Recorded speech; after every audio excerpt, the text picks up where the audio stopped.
Terima kasih Anda masih bersama kami. Bagi Anda yang baru saja bergabung, kami hadirkan kembali 3 berita utama hari ini. Sungguh miris, seorang mahasiswa di Ciamis melakukan pelecehan seksual terhadap 13 orang anak laki-laki di bawah umur. Seorang pasien penyandang disabilitas yang dirawat dalam ruang isolasi sebuah rumah sakit di Cirebon diduga diruda paksa oleh seorang perawat.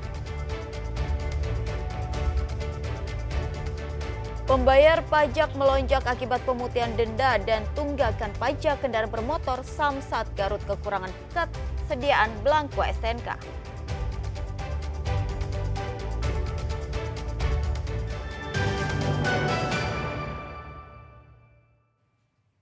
Melonjaknya jumlah pengurusan pajak karena program pemutihan denda dan pajak kendaraan bermotor membuat kantor Samsat Garut kekurangan belangko STNK. Wajib pajak diberi resi sebagai pengganti sementara. Pasca program pemutihan denda dan tunggakan pajak kendaraan bermotor diberlakukan, setiap harinya kantor Samsat Garut dipenuhi warga yang akan membayar pajak kendaraan bermotor mereka yang tertunggak. Jika sebelum kebijakan ini berlaku, hanya ada 200 wajib pajak sehari, saat ini dalam sehari tidak kurang 700 warga yang mengurus pajak kendaraannya di Samsat Garut. Akibatnya, persediaan belangko STNK yang biasanya cukup untuk 1 bulan, kini hanya cukup untuk 1 minggu saja. Kekurangan pasok belangko STNK dari Polda Jabar, pembayar pajak kendaraan pun tak bisa langsung mendapatkan STNK. Tapi diberikan resi sementara dan baru bisa mengambil STNK ketika belangkonya sudah tersedia. Betul, untuk saat ini untuk belangko STNK ada kekurangan, namun untuk Samsat Garut masih terpenuhi. Dan apabila nanti dalam pengambilan hari Rabu tidak ada, mungkin dari pihak kami akan melakukan atau memberikan kepada wajib pajak yang STNK-nya habis, nanti dikasih resi untuk dipergunakan di jalan ataupun keperluan-keperluan lainnya. Untuk stok hanya untuk sampai hari Rabu depan, namun rencana dari Korlantas mau ngambil, mudah-mudahan ketersediaan itu segera untuk terrealisasi untuk Samsat Garut supaya.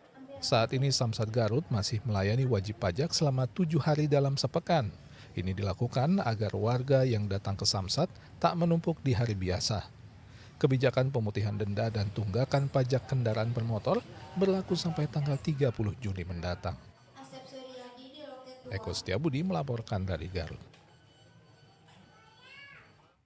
Beragam cara dilakukan para calon jemaah haji untuk memudahkan mengenali koper mereka. Para calon jemaah haji ini asal Subang menandai koper mereka dengan tanda unik berupa barang pribadi yang sengaja digantung.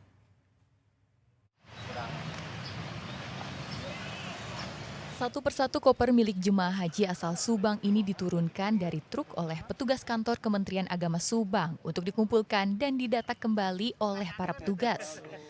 Dari ratusan koper milik calon haji ini, ada beberapa koper milik jemaah yang dipasangi dengan barang-barang unik, seperti boneka hewan, tempat air minum, kain warna-warni, hingga barang unik lainnya, seperti foto wajah jemaah berukuran besar.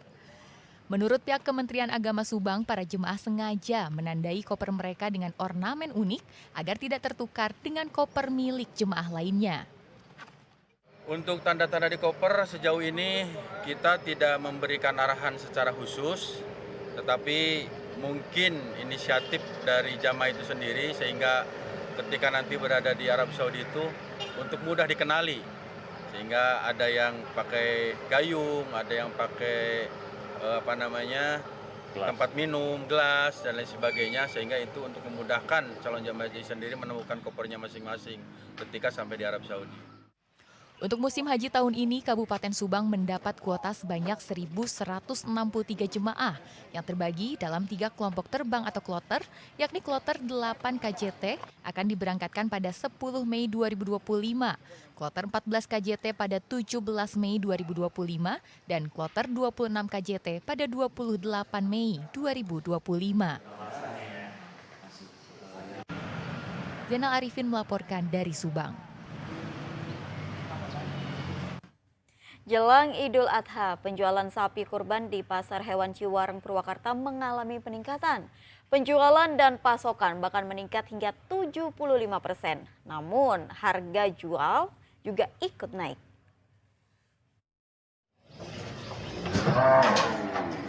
Aktivitas jual beli di Pasar Hewan Ciwareng Purwakarta kian menggeliat jelang Idul Adha. Para pedagang hewan kurban sumringah karena penjualan yang terus mengalami peningkatan. Menurut pedagang, mendekati Idul Adha penjualan hewan ternak khususnya sapi di lokasi ini meningkat hingga 60%. Namun sapi yang banyak terjual yakni sapi ukuran sedang dan besar dengan harga di kisaran 20 juta rupiah ke atas. Udah mulai banyak yang belanja. Ya. Ada peningkatan kira-kira kisaran berapa persen, Bu? Ya 60%, 70% udah ada. Udah ada. Untuk harga gimana, Bu? Harga yang laku yang di harga 20, 21, yang harga sapi kecil-kecil malah kurang lakunya. Oh, malah kurang. Iya. Berarti dari 20-an ke atas, 20 Bu ke ya? atas, udah mulai banyak yang belanja itu. Bu, kalau sapi yang ini dari mana, Bu, datangkan Ibu? Ini campur dari Lampung, Palembang, sama Jawa, Jawa Timur, Jember, Juwangi, di sini semua kumpul semua. Saya tadi bawa 67 ekor. 67. Habis biasanya, Bu? Enggak, paling ya minimal separuh lah. Adanya peningkatan transaksi juga diakui pengelola Pasar Hewan Ciwareng. Saat ini pasokan sapi yang masuk pasaran bahkan telah meningkat hingga 75%, yakni dari 200 ekor sapi meningkat hingga 350 ekor sapi yang masuk. Biasanya 200 ekor, sekarang menjelang mau Idul Adha ada penambahan 150 ekor, 350 ekoran yang masuk. Mudah-mudahan sampai puncaknya mencapai 500 atau 600 ekoran. Ini masih 3 pasar lagi kayaknya, 3 pasar lagi menjelang hari Idul Adha. Harga ternak sapi di Pasar Hewan Purwakarta bervariasi, tergantung jenis sapi dan bobot atau ukuran. Sapi dijual mulai dari kisaran 17 juta rupiah hingga 35 juta rupiah.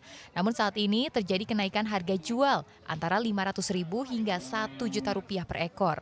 Diperkirakan transaksi penjualan akan kian meningkat sepekan jelang Idul Adha. Zainal Arifin melaporkan dari Purwakarta.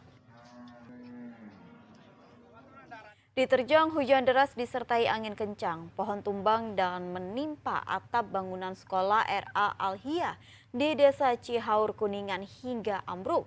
Peristiwa tersebut terjadi saat tidak ada aktivitas belajar.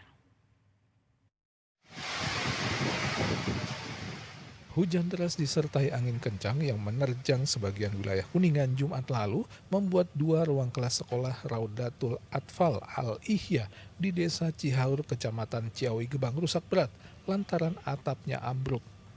Kerusakan diperparah sebuah pohon yang tumbang menimpa atap bangunan. Material atap pun berserakan di ruang kelas. Menerima laporan, petugas BPBD, Babinsa, serta Babin Kamtibmas dibantu warga kemudian menyingkirkan batang pohon yang tumbang.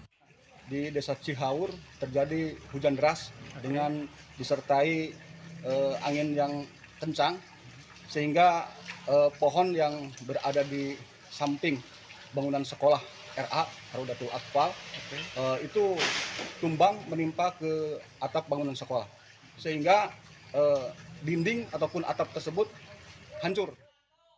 Karena terjadi pada sore hari, tidak ada korban jiwa dalam peristiwa tersebut. Pelajar maupun guru sudah pulang. Meski tak sampai memakan korban jiwa, namun kegiatan belajar dipastikan terhambat lantaran pihak sekolah belum menemukan solusi tempat belajar sementara pengganti ruang kelas yang ambruk atapnya. Siswanya banyak ya, di sini itu ada 90 siswa, satu lokal itu ada 31 siswa, kemungkinan pindah dulu ke kantor, cuman yang dikhawatirkan kantornya pindah dulu kemana gitu. Jadi belum tahu berarti ya. Solusinya gimana, mana kan harus segera dibangun lagi ya harusnya sih, soalnya Juli udah tahu siswa yang pendaftar baru udah 67 siswa. Pihak sekolah pun berharap segera ada bantuan untuk memperbaiki fasilitas ruang kelas yang rusak akibat cuaca buruk. Agun Gunawan melaporkan dari Kuningan.